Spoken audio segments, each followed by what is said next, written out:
Hello, people. I guess you're doing wonderful, wonderful, wonderful. And here we are for a nice session on all the latest cases added for the subject of multidisciplinary case studies for the upcoming December 2021 attempt.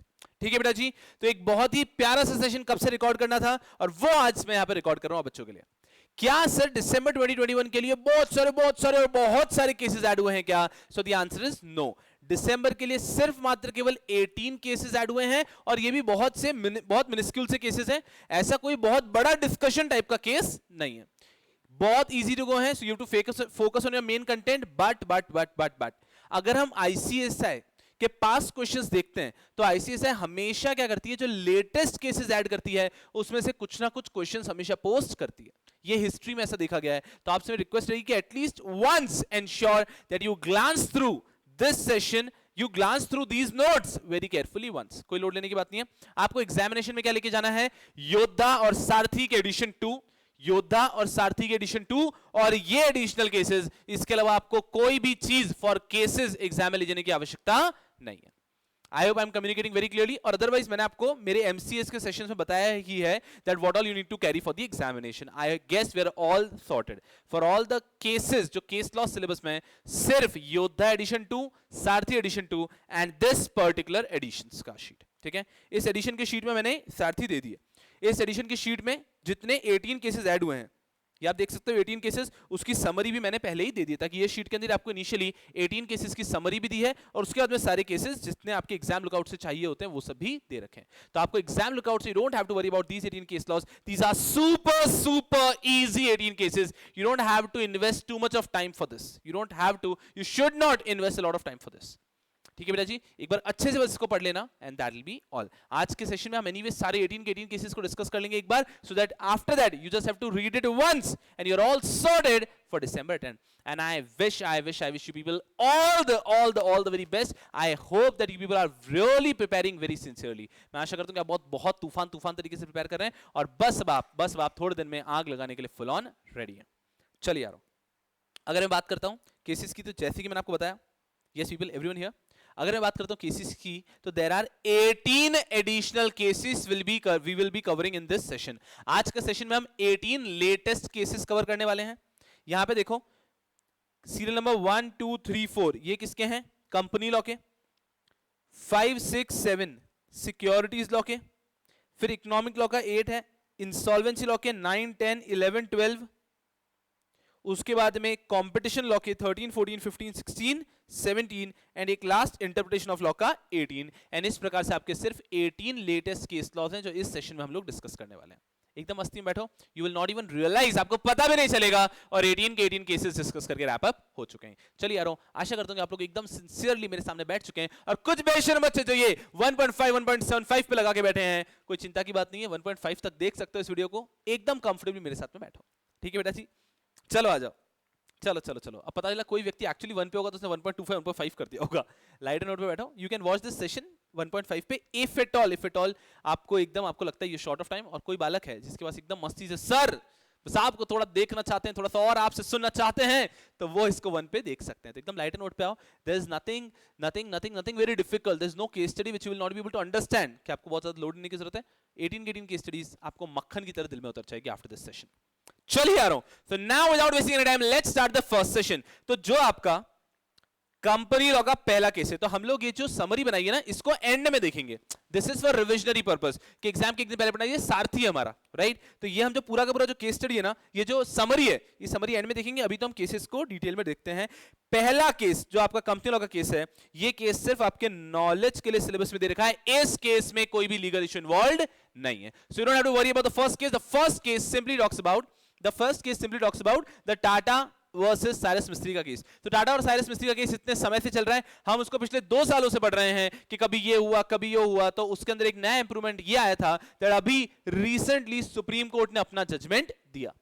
मैं आपको ऐसे ही आपके knowledge के लिए, इससे exam में question नहीं आ सकता, फिर भी मैं एक बार थोड़ा सा आपको क्वाइट समरी दे देता हूं इन 2 मिनट्स, सो दैट कहीं ना कहीं जीवन में टाटा वर्सेस साइरस मिस्त्री आपके काम जरूर आएगा, कहीं ना कहीं जीवन में, probably not in the examination. चलिए, क्या है इसकी हिस्ट्री? इसकी हिस्ट्री इतनी सी है. 2012 में mister Ratan Tata resign from Tata Sons and mister Mistry was appointed as chairman. तो रतन टाटा साहब को लगा बस हो गया एंड 2012 में उन्होंने रिजाइन कर दिया. तब एकदम खुश होके साइरस मिस्त्री को अपॉइंट किया गया. Mister Ratan Tata was very happy with it. Tata Sons की अगर मैं शेयर होल्डिंग का आइडिया दूं तो थोड़ा सा ऐसा समझिए कि तकरीबन 50% शेयर्स टाटा सन्स के रतन टाटा साहब और उनकी ट्रस्ट के पास हैं, और तकरीबन 20% मिस्त्री कंपनीज के पास है, मिस्त्री एंड उनकी कंपनीज के पास है.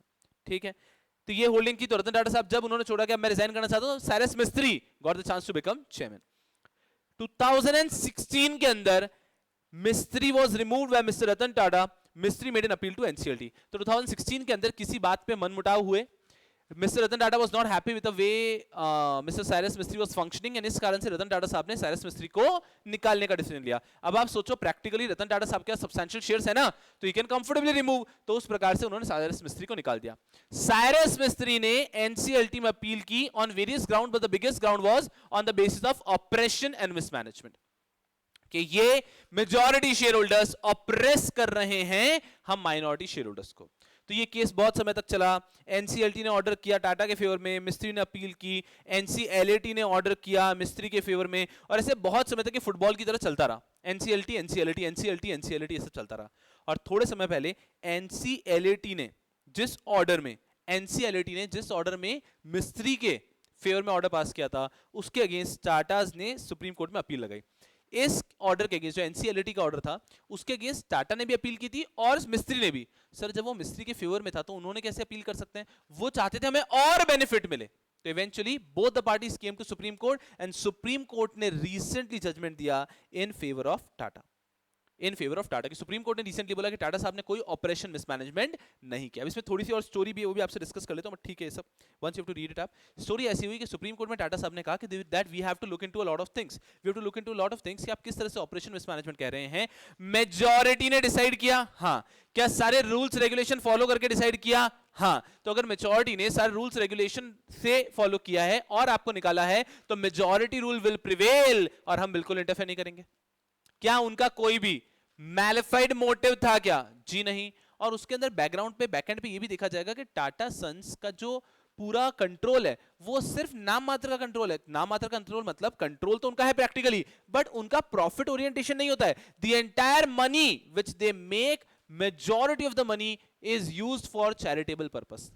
तो इन सब चीजों को ध्यान में रखते हुए सुप्रीम कोर्ट ने ऑर्डर दिया that nowhere there is any possibility of operation and mismanagement. अब इसके अंदर एक और एंगल था जिसने इस केस को एक और एंगल दिया. मैं आपको वही नॉलेज के लिए डिस्कस कर रहे हैं. सेकंड केस से आपके एग्जाम लुकआउट से काम के केसेस आएंगे. फोकस का 2 केसेस है पूरे सिलेबस में, पूरे नॉलेज के लिए. एक टाटा सन्स का और एक एनएससी का केस है, ये सिर्फ नॉलेज के लिए. और उसके बाद में छोटे मोटे, जैसे कि हमको पता है कॉम्पिटिशन एक्ट के केसेस हो गए, सिक्योरिटी लॉ के केसेस हो गए, तो एकदम ऐसा होता है बस पनिशमेंट वाज इंपोज. तो इन सबका लोड नहीं लेने का. जो केस इन 18 में से एग्जाम लुकआउट से रेलेवेंट है उस पर मैं स्टार मार्क लगवाऊंगा. क्या ये स्टार मार्क है? भाई ये तो के मार्क है, मतलब it is merely for knowledge, जिसके ऊपर के मार्क किया. ठीक है, अब आते हैं पॉइंट पे कि क्या नया मोड़ आया था इसमें. अभी तक हिस्ट्री सबको समझ में आ गई ना, कि सुप्रीम कोर्ट ने ऑर्डर दिया in the favour of Ratan Tata कि इन्होंने कोई भी ऑपरेशन मिसमैनेजमेंट नहीं किया है. अब यहाँ पे ट्विस्ट थोड़ा सा ऐसा आया, तो साइरस मिस्त्री साहब बोले कि then we want to make an exit from the company. के जो टाटा सन्स के 20% शेयर है ना, मिस्टर रतन टाटा साहब को बोलो कि हमसे खरीद ले, हमें रहना ही नहीं है. बट उन्होंने जो वैल्यूएशन प्रपोज किया उसके हिसाब से they were expecting 1.25 lakh crore rupees. समझ में आ रहा है? साइरस मिस्त्री ने कहा कि तो एक काम करो, हमारे शेयर खरीद लो, हमें नहीं रहना है, तुम्हारी कंपनी की शेयर होल्डिंग नहीं रखनी है, हमारे शेयर्स खरीद लो. और उन्होंने क्या वैल्यूएशन कहा? 1.25 करोड़ में हमारे सारे शेयर्स खरीद लो. रतन टाटा साहब बोले कि मैं खरीदने को रेडी हूं, बट रतन टाटा साहब ने 70,000-80,000 करोड़ के आसपास का बोला कि ये मैक्सिमम है जो मैं देने को रेडी हूं आपके वैल्यूएशन पे. अब यहां पे सुप्रीम कोर्ट का कहना है that two of you, mister Ratan Tata and Cyrus Mistry, if you people can sit together and come on a price peacefully, then तो it will be super awesome that Ratan Tata साहब एक कोई भी हो गया ना, मान लो 90,000 पे अग्री कर लिया कि 90,000 करोड़ पे अग्री हो गया. Mister Ratan Tata will pay 90,000 crore to Cyrus Mistry and take back the 20% shares. बिल्कुल हो सकता है, ये भी हो सकता है. लेकिन अगर आप कोई पीसफुल सेटलमेंट में नहीं आए, so then you'll have the last option would be to approach court, और कोर्ट फिर आपके अंदर आप केस करोगे, कोर्ट के अंदर एक फाइनल वैल्यूएशन पे रीच कर सकते हैं. So that is the turn as this case is standing right now. But जो मेजर इशू समय से चल रहा था कि क्या कोई भी ऑपरेशन मिसमैनेजमेंट हुआ था, तो यहां पर ऐसा हेल किया गया कि कोई भी ऑपरेशन मिसमैनेजमेंट नहीं हुआ था.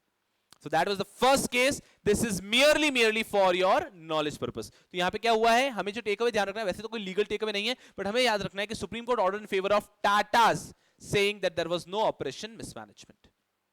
चलिए अब शुरू करते हैं हमारे एग्जाम लुकआउट के केसेस.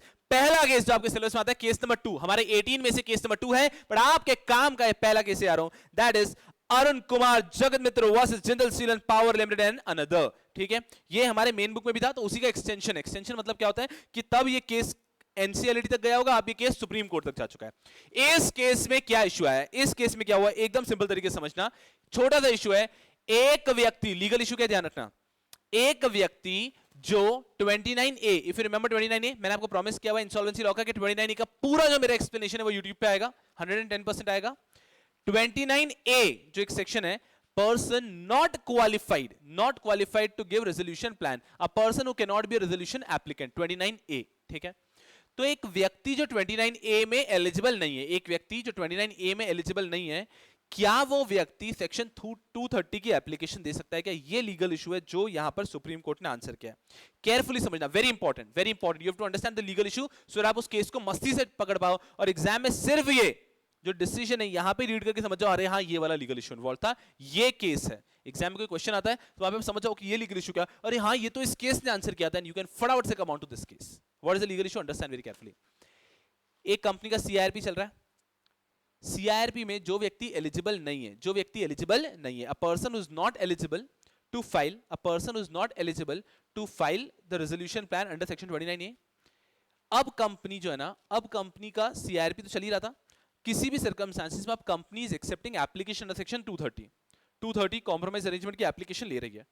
तो सवाल ये है, एक व्यक्ति जो 29A में एलिजिबल नहीं है, क्या वो 230 में एलिजिबल है क्या कंपनी को एप्लीकेशन देने के लिए?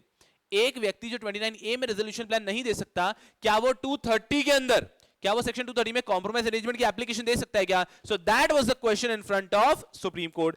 That was the question in front of Supreme Court. Supreme Court answered in this fashion कि देखो 29A जिसको अलाउड नहीं है, तो एक व्यक्ति इवेंचुअली 230 में भी उसी कंपनी को तो वापस अपने हाथ में लेने की कोशिश कर रहा है. तो जिस व्यक्ति को 29A अलाउड नहीं है, जिस व्यक्ति को 29A के अंदर एप्लीकेशन करना अलाउड नहीं है, उस व्यक्ति को 230 में भी एप्लीकेशन करना अलाउड नहीं है.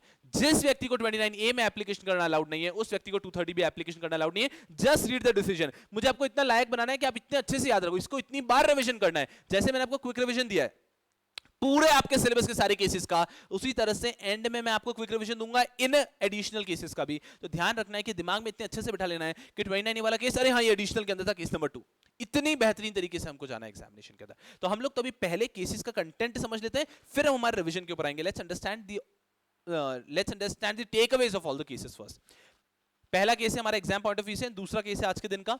इसके अंदर हमने सीखा, हमें सीखने कि एक व्यक्ति जो 29A के अंदर सीआईआरपी के अंदर रेजोल्यूशन प्लान नहीं दे सकता है, क्या वो 230 के अंदर कॉम्प्रोमाइज अरेंजमेंट की एप्लीकेशन दे सकता है सेम कंपनी को? The answer is no. देखो decision, person ineligible to submit a resolution plan under section 229A of insolvency and bankruptcy code cannot submit a scheme of compromise and arrangement under section 230 of the Companies Act. तो एक व्यक्ति जो 29A के अंदर ineligible है, वो उस company के अंदर कॉम्प्रोमाइज अरेंजमेंट की 230 की एप्लीकेशन भी नहीं दे सकता.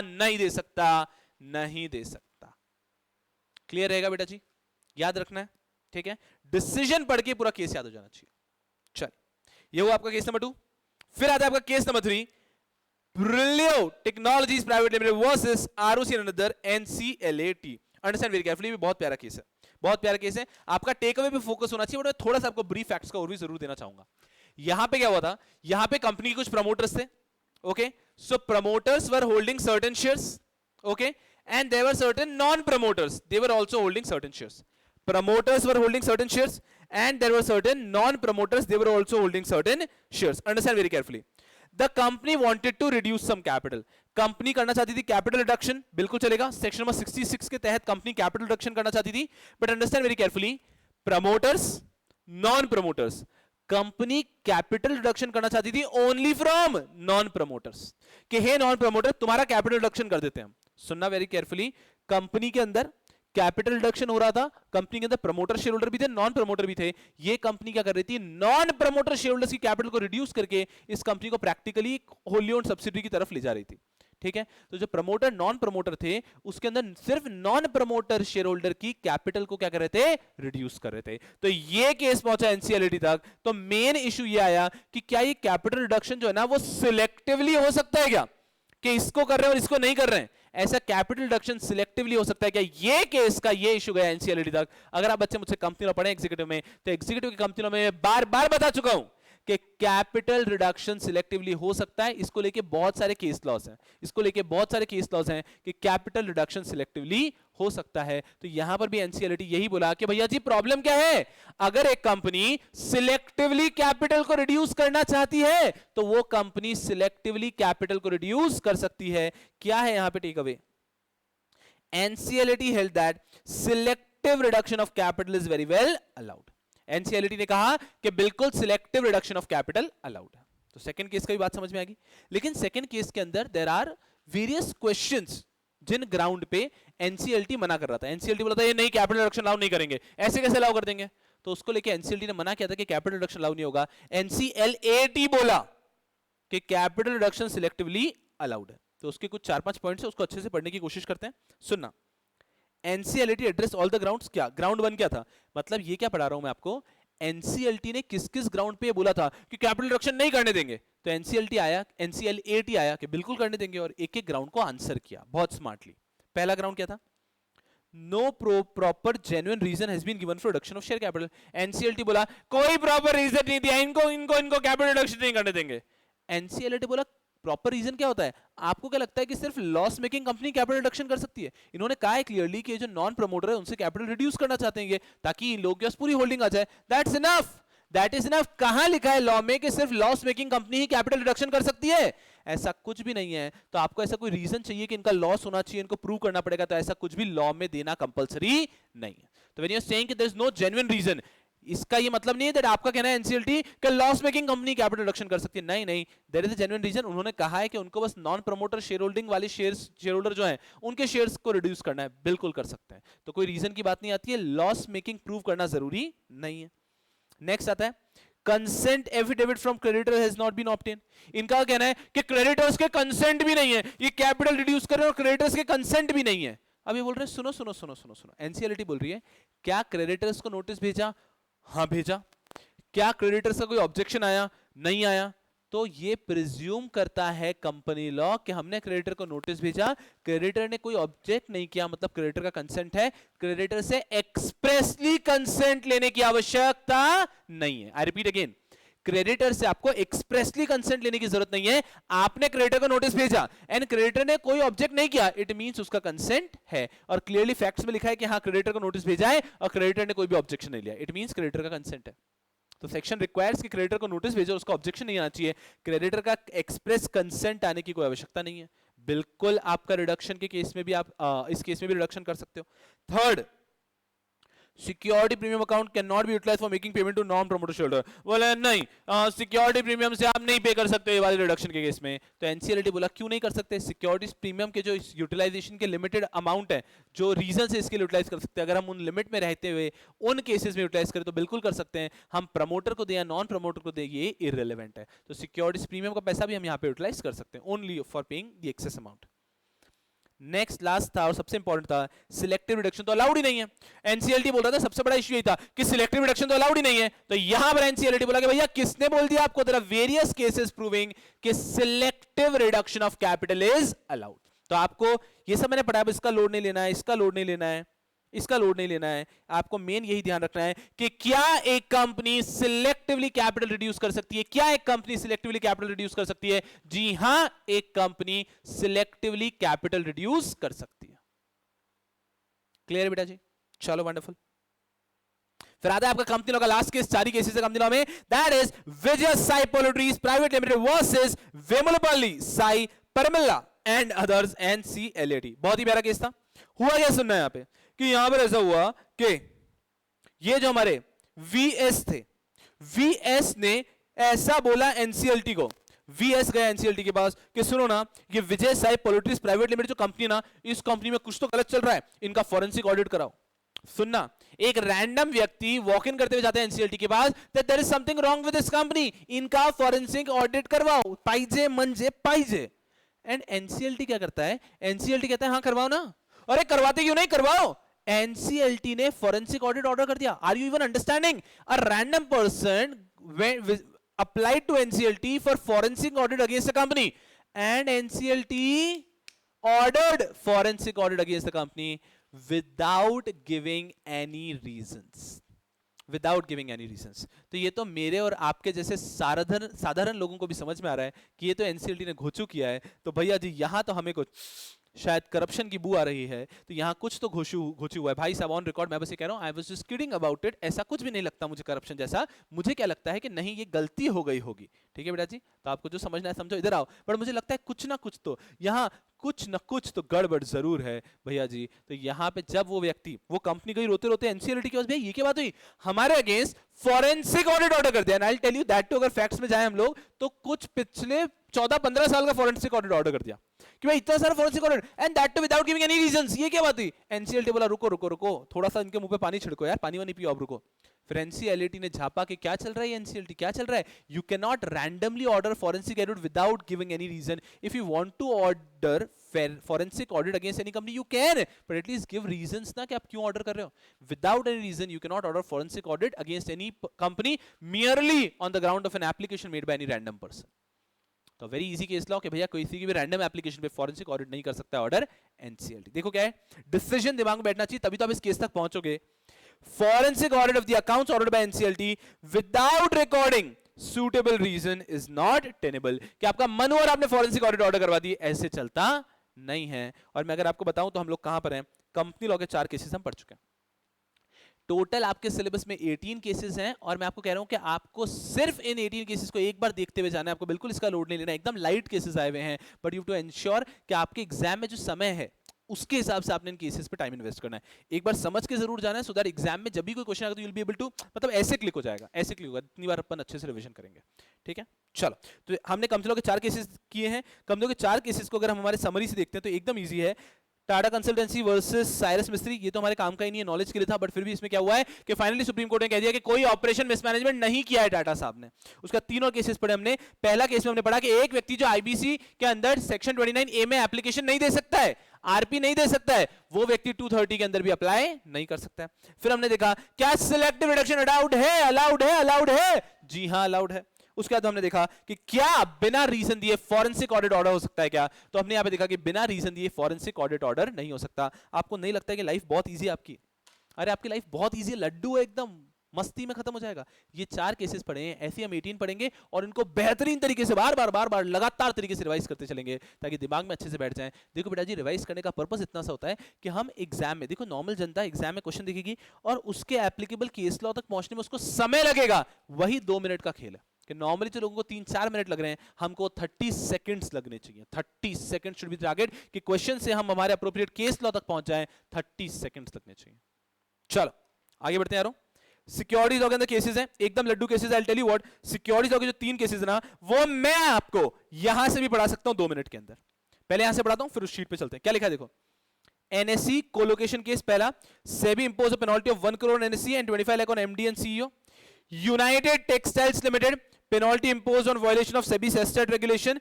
एंड लास्ट वाला श्रुति वोरा, नीरज कुमार वगैरह, फॉरवर्डेड एज रिसीव्ड वाला व्हाट्सएप का केस। चलो एकदम शांति से देखते हैं, यहीं से पढ़ाता हूं एक बार आपको, फिर आपको केसेस में भी जाएंगे।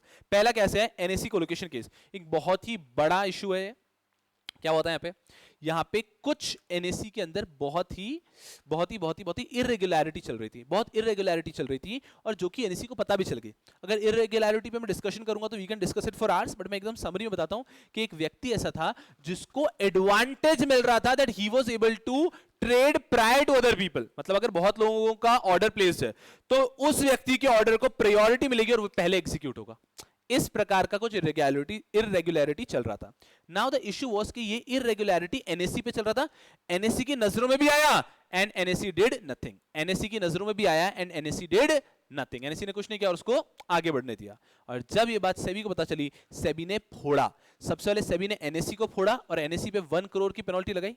उसके बाद में एनएससी के जो चेयरमैन एमडी है उनको फोड़ा और उन दोनों पे 25-25 लाख की पेनल्टी लगाई। समझना, जिस व्यक्ति ने पूरा स्कैंडल किया उसके ऊपर तो अलग प्रकार का पूरा इशू हुआ होगा, उसके अलग केस चला होगा, बट ये अगेंस्ट एनएससी क्या हुआ ये आपके सिलेबस में रखा गया है। इसके आगे में मैं रख देता हूं के। Case number 5 is also for your knowledge. आपके सिलेबस में सिक्योरिटी लॉ में जितने ऐसे केसेस है ना कि ये वायलेशन और पेनल्टी लगाई, वो मोस्टली आपके नॉलेज के लिए रहते हैं। ये भी आपके नॉलेज के लिए है कि एनएससी के अंदर एक व्यक्ति ने कुछ बहुत बड़ा वायलेशन किया था, सेबी ने उस व्यक्ति को तो फोड़ा, साथ में एनएससी को भी फोड़ा, एनएससी के एमडी सीईओ को भी फोड़ा, एनएससी को 1 करोड़ से फोड़ा और एमडी सीईओ को 25-25 लाख से फोड़ा। तो भाई कभी अगर एनएससी में बड़ा वायलेशन होता है तो उसके एमडी सीईओ को भी फोड़ सकते हैं। ये इस केस से सीखा। बस सर इतना ही है, दिखाऊंगा आपको अंदर भी। Next, United textile limited versus Chhotelal Ramji भाई भंडारी सेबी ने। इसमें क्या हुआ था, एक एंटिटी है उसने सेबी टेकओवर कोड का वायलेशन किया था। हमने एग्जीक्यूटिव में खोद के टेकओवर कोड पढ़ा है। टेकओवर कोड अभी तक आईसीआईसीआई ने पता नहीं क्यों प्रोफेशनल फंडिंग में नहीं रखा है। मैं चाहता हूं रख लो यार, बड़ा मजा आएगा। बिकॉज कुछ ऐसा हो सकता है ना, कोई बच्चा मुझसे एग्जीक्यूटिव में नहीं पढ़ा है और प्रोफेशनल पढ़ने आया है, तो मैं चाहता हूं कि मैं उसको टेकओवर कोड पढ़ाऊं। Takeover code is such a beautiful law. तो टेकओवर कोड में आपको एक डिस्क्लोजर रिक्वायरमेंट और एक ओपन ऑफर रिक्वायरमेंट होता है कि अगर आपने किसी कंपनी के 5% से ज्यादा शेयर्स खरीदे तो डिस्क्लोजर देना पड़ता है। उसके बाद में अगर मोर देन 2% का आपका चेंजिंग शेयर होल्डिंग तो डिस्क्लोजर देना पड़ता है। 25% टच किए तो ओपन ऑफर देना पड़ता है। 25% ज्यादा होल्ड कर रहे हो और मोर देन 5% अक्वायर किए फाइनेंशियल ईयर तो ओपन ऑफर देना पड़ता है। तो भैया एक हमारा जो एंटिटी था उसने डिस्क्लोजर नॉर्म्स का कर दिया वायलेशन। उसने वायलेशन कर दिया और उसने देखा डिस्क्लोज नहीं किया। फिर बहुत समय बाद, कुछ सालों बाद उसने देखा अरे यार ये तो डिस्क्लोजर ही नहीं किया। तब सेबी ने उसको पकड़ के फोड़ा कि ऐसे नहीं चलता है, यू हैव टू इंश्योर कि आपको टेकओवर कोड के डिस्क्लोजर्स को सीरियसली करना होता है। That's it. और सेबी ने उसके अगेंस्ट भी पेनल्टी लगाई, penalty impose for violation of SEBI SAST regulation 2011। बस, तो ये दोनों केसेस जो है ना, ये सब आपके काम के नहीं है, ये सब आपके काम के नहीं है। लेकिन हैविंग सेड दैट, ये जो तीसरा केस पढ़ा रहा हूं ये आपके काम का है। लेकिन रुको, इसको हम डिटेल में जाके पढ़ते हैं आराम से। 5 और 6 पे भी नजर घुमा देता हूं और आपको 7th अच्छे से पढ़ना है। 7th पे क्वेश्चन आ सकता है, 5 और 6 पे तो क्वेश्चन नहीं आ सकता। 5 और 6 ये रहा, एनएससी कोलोकेशन केस कुछ भी नहीं है कि एनएससी ने फोड़ा 1 करोड़ से एनएससी को, 25 लाख से एमडी और सीईओ को। उनका नाम बता देता हूं, mister Ravi Narayan and miss Chitra Ramakrishnan. इन दोनों को फोड़ा था क्योंकि इन्होंने उस वायलेशन में साथ दिया और वायलेशन एनएससी के नीचे और एनएससी टुक नो एक्शन। फिर मैंने आपको बताया कि इन्होंने वायलेशन किया सेबी टेकओवर कोड का।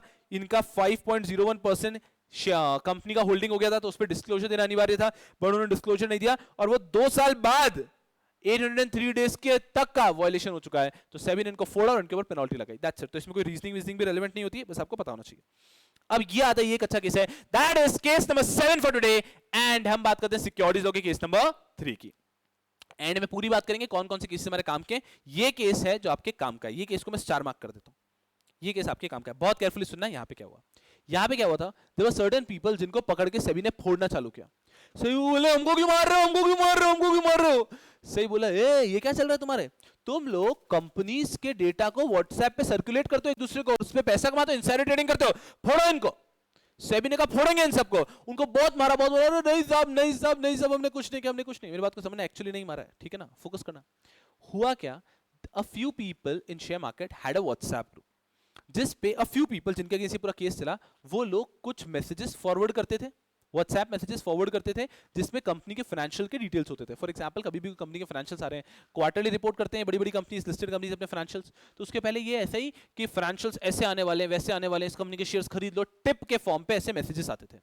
और हुआ क्या, कुछ इंस्टेंसेस पे वो मैसेजेस में जो डेटा था वो और नेक्स्ट डे जो मार्केट में डेटा था वो एग्जैक्टली मैच हो गया, एग्जैक्टली मैच हो गया। और ये खबर सेबी को गई और सेबी ने इन सबको फोड़ना शुरू किया। फिर एक लोग गए कि सब हाथ जोड़ते हैं, हमारी कोई गलती नहीं है, हमारी कोई गलती नहीं है। एंड तब ये केस में और डिटेल में गए तो पता चला, सुनना क्या हुआ केयरफुली। इन लोगों का कहना था कि सर हम लोग ये मैसेज बनाते नहीं थे, हम लोग उन कंपनी से बिल्कुल भी रिलेटेड नहीं है जिनके इंफॉर्मेशन थे, we have just forwarded the messages as we have received them। हमें ये मैसेज रैंडम लोग फॉरवर्ड करते थे और इसे ही हम आगे फॉरवर्ड करते थे। अरे जैसे लोग हमें गुड मॉर्निंग स्वीट ड्रीम्स कैसे हो आप, वैसे ही हम फॉरवर्ड करते, गुड मॉर्निंग स्वीट ड्रीम्स कैसे हो आप।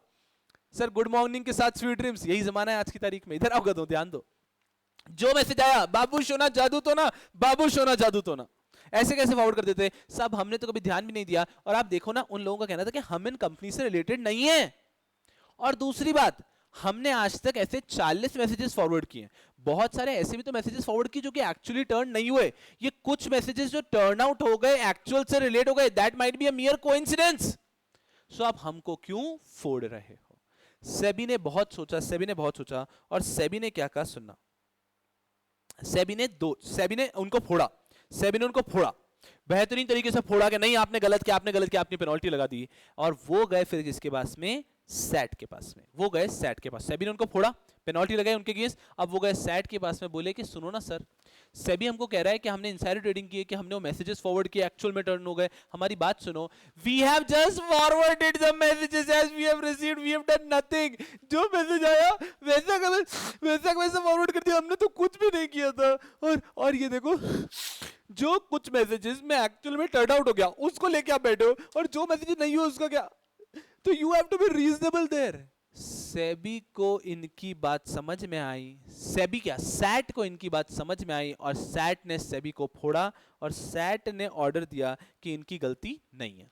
इनके पास कोई भी अनपब्लिश प्राइस सेंसिटिव इंफॉर्मेशन नहीं थी। इनसाइडर ट्रेडिंग क्या होता है कि अगर आप कोई unpublished price sensitive information share करते हो, what they had was a merely received WhatsApp message. They did not have any unpublished price sensitive information. उनके पास कतई कोई unpublished price sensitive information नहीं थी। और फिर सैट ने ये दो बात भी ध्यान रखी, to appreciate that the appellants were pleading that WhatsApp messages might have been originated from broker houses, कि ये जो broker houses है ना, जो चाहते हैं आप ट्रेडिंग करो, वो originate करते हैं। सैट बोला हाँ, broker houses ऐसी चीजें करते हैं कि वो मैसेजेस बना के उसको सर्कुलेट करवा देते हैं, जिससे कि ट्रेडिंग बढ़ती है। हाँ, and second, to take into consideration that there were numerous other messages of similar nature received and forwarded by the appellant which did not at all match with the result, कि इसके अलावा और भी बहुत सारे मैसेजेस इन्होंने forward किए हैं जो कि एक्चुअल से मैच नहीं होते। तो इट वाज मियर कोइंसिडेंस के कुछ मैसेजेस एक्चुअल से मैच हो गए। तो भैया जी, इससे हम क्या सीखते हैं? इससे हम ये सीखते हैं कि जो भी मैसेजेस फॉरवर्ड करते हो थोड़े से सावधान रहें, सतर्क रहें। ठीक है, चलो इधर आओ। तो इस केस में हमने क्या सीखा? What is the take away? Understand, a forward as received WhatsApp message circulated on a group regarding financial result of a company closely matching with vital statistics would not amount to an unpublished price sensitive information under the provision of SEBI prohibition of insider trading regulation. इस पे exam में question आ सकता है। बहुत प्यारा सा case study बन के आ सकता है कि एक व्यक्ति है, उसने मैसेज ऐसे फॉरवर्ड कर दिए, सेबी ने उसको फोड़ना चालू किया, आप हेल्प करो उसकी with any relevant case law. तो आप वहां फोड़ोगे, भैया ऐसा एक बार हो चुका है, तो हमने प्रूव किया था कि भैया we have forwarded the messages received, हमने क्या किया, और सैट ने बोला था कि हमारी गलती नहीं है। सैट ने हमें सेट अस फ्री।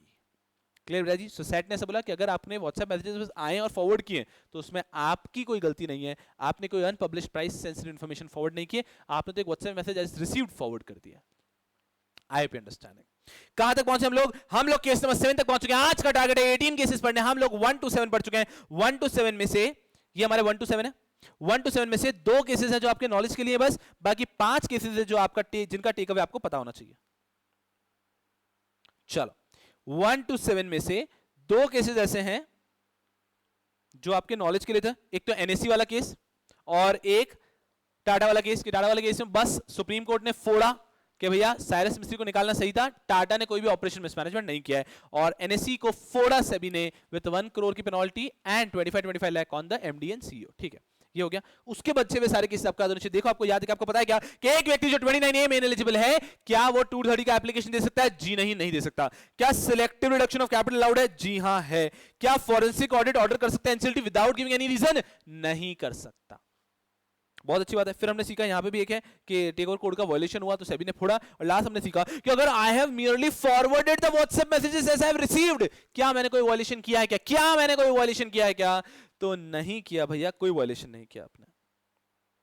चलिए चलिए चलिए चलिए चलिए, तो यहां तक हम लोग पहुंच चुके हैं। केस नंबर 7 हमारा हो चुका है। अब हम लोग आगे बढ़ेंगे विद केस नंबर 8। एकदम 80 से इकोनॉमिक लॉ का केस है, एकदम लाइट लो। इकोनॉमिक लॉ का एक ही केस है, उसके बाद में इंसॉल्वेंसी लॉ के 4 cases, I think 4-5 cases insolvency के हैं। इकोनॉमिक लॉ का एक ही केस है और इसमें भी दम नहीं है। ये भी I can write it just for your knowledge. इस केस में क्या होता, there was a person Subarno Bose versus Enforcement Director and another Supreme Court का केस है। एक व्यक्ति है, उसने क्या किया, उसने बाहर से कुछ गुड्स को इंपोर्ट करवाया। एक व्यक्ति ने बाहर से कुछ गुड्स को इंपोर्ट करवाया, बट उसके बाद में उसकी कोई इंपोर्ट ड्यूटी पे करके उनको रिलीज करने का काम नहीं किया। तो जब इंपोर्ट करवाया था तभी कंपनी के अंदर मैनेजमेंट में भी कोई और होगा, बट जब ये व्यक्ति हमारा जो एपेलेंट है वो भी मैनेजमेंट आया, उसने भी उनको गुड्स को रिलीज कराने की कोशिश नहीं की। मतलब एक दो बार हुआ बात कि रिलीज करवाना है, बट फंड्स नहीं है, पैसे नहीं है, कंपनी का अच्छा नहीं चल रहा है, ये सब कुछ उन्होंने रीजंस दिए, लेकिन गुड्स को रिलीज नहीं करवाया। आपको समझ में आ रहा है? गुड्स इंपोर्ट हो चुके हैं, लेकिन अभी तक जिन्होंने इंपोर्ट कराया वो गुड्स लेके नहीं जा रहे हैं। So under foreign exchange management act it is a violation. तो अब यहाँ पे कोर्ट आया था, वो एडमिनिस्ट्रेशन कैपेसिटी में आके जो फेमा की अथॉरिटीज है वो इनके ऊपर पेनल्टी इंपोज करने लग गए। पर ये क्या ग्राउंड पे ले रहे हैं, नहीं नहीं हमारे अगेंस्ट कोई पेनल्टी इंपोज मत करो, क्यों? क्योंकि हमारे पास तो पैसा ही नहीं था, इसलिए हम लोग रिलीज नहीं कराए। ये कोई बात हुई क्या? आपने रिलीज नहीं करवाया, इट इज अ वायलेशन, तो आपके ऊपर पेनल्टी तो होगी ना। You might have your reasons, you might have your reasons because of which you've not released the goods, but once you've not released the goods there has been a violation for which penalty has to be imposed. That was the order by Supreme Court. मतलब ये order आया दूसरे court से, फिर ये व्यक्ति appeal करते करते करते करते गए सुप्रीम कोर्ट तक गए, सब लोगों ने, सारी अपील में ये लोग, इनको फोड़ा गया और बोला भैया वायलेशन तो क्या ना, भले कुछ भी रीजन हो, आपके पास पैसा नहीं है, अगर इस केस को हमने अलाउ कर दिया तो हर एक व्यक्ति आ जाएगा कल को, पैसा नहीं है ना तो हम इसलिए गुड्स रिलीज नहीं करवा रहे, कोई बात नहीं है, nothing doing, penalty will be imposed, nothing doing, penalty will be imposed.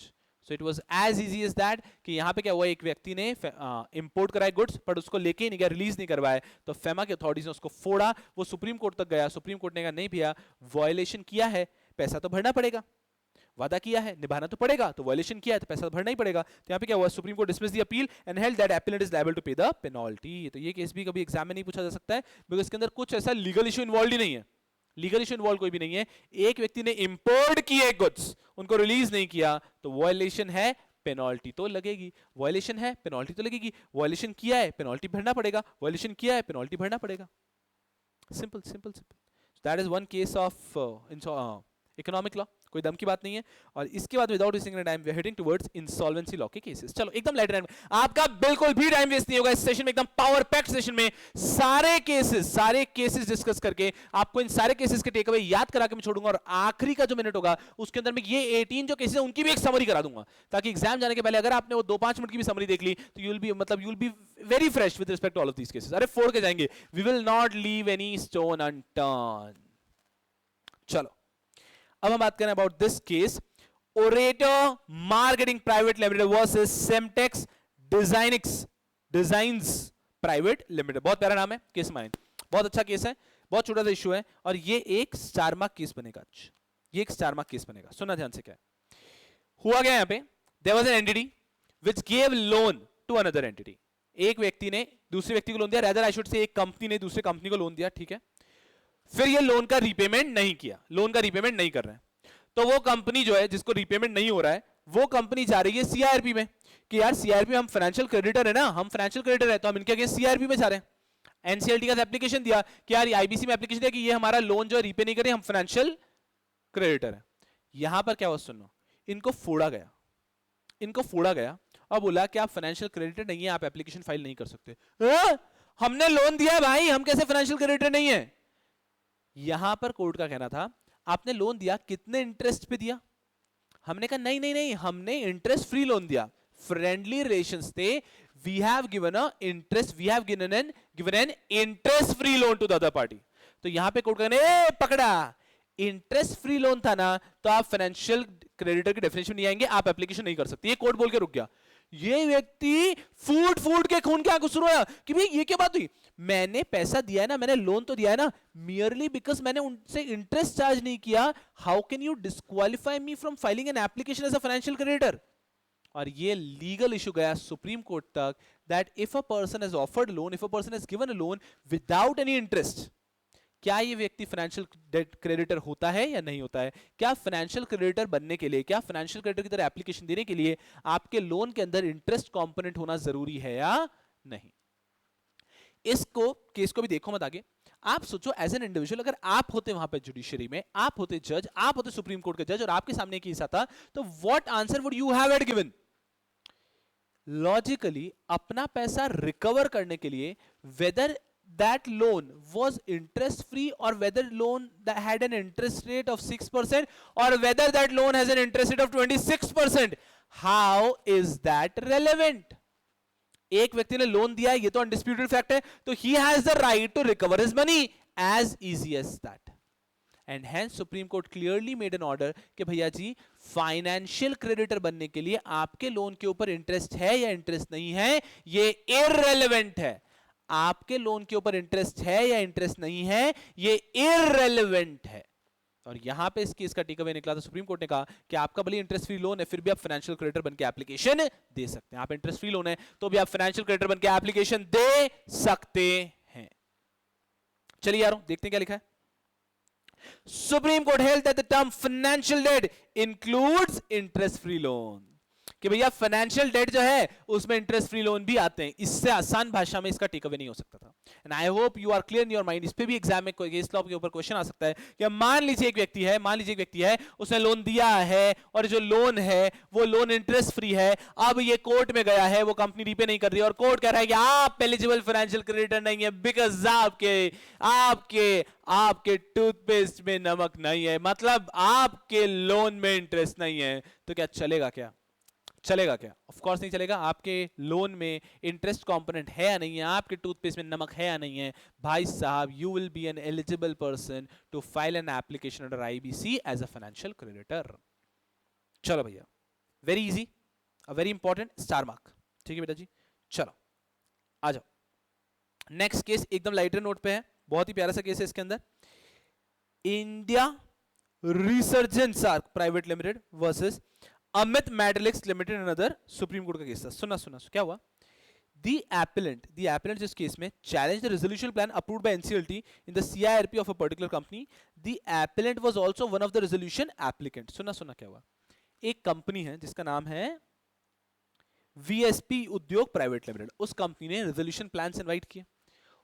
अच्छा केस है, मतलब आई डोंट थिंक एग्जाम में इसमें ऐसे कुछ आएगा ये वाला, लेकिन फिर भी पढ़ लो इसको. ना तो मैं नॉलेज के लिए लिखवाऊंगा, नहीं स्टार मार्क लिखवाऊंगा, कुछ बीच में एवरेज है, बट मतलब आपके लिए समझने में मुश्किल नहीं होगी, समझना काफी आसान होगा. इसको सुनना अच्छे से. क्या लिखा है यहाँ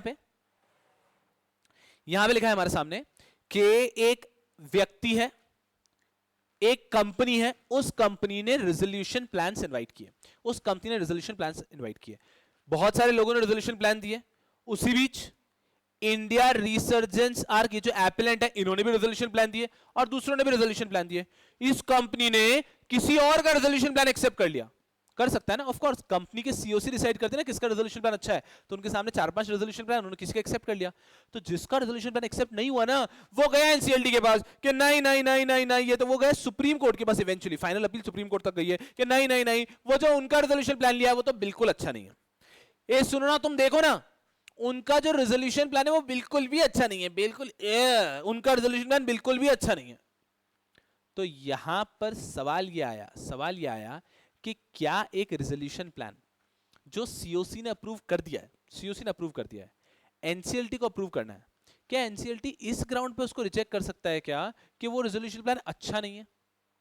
रेजोल्यूशन प्लान के मेरिट्स में जाकर क्या कोर्ट देख सकता है क्या? तो ये इशू इस केस में आंसर किया गया था और ये पहले भी आंसर किया गया है that a court will never interfere in the merits of a resolution plan. In the commercial wisdom of COC they will never interfere.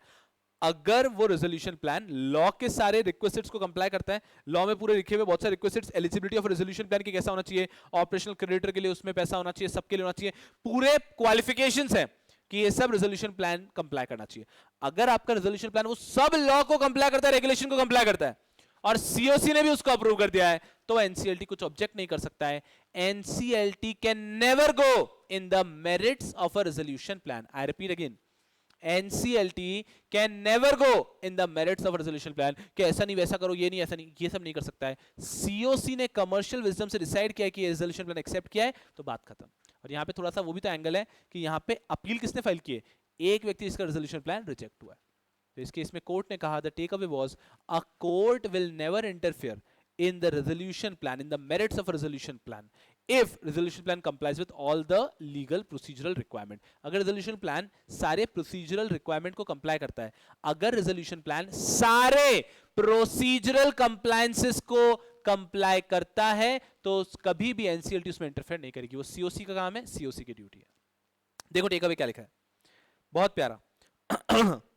The business decision taken in exercise of the commercial wisdom of COC, the business decision taken in exercise of the commercial wisdom of COC does not call for interference unless creditors belonging to a class being similarly situated are denied fair and equitable treatment. कि कभी भी court interfere नहीं करेगा अगर उसको लगता है कि कुछ गलत है, अगर रेजोल्यूशन प्लान लॉ में कंप्लाई नहीं करता है, किसी क्रेडिटर के साथ रेजोल्यूशन प्लान ने गलत किया है, अगर ऐसा कुछ होगा तो ही कोर्ट इंटरफेयर कर सकता है, अदरवाइज कोर्ट कभी भी रेजोल्यूशन प्लान में इंटरफेयर नहीं करता है.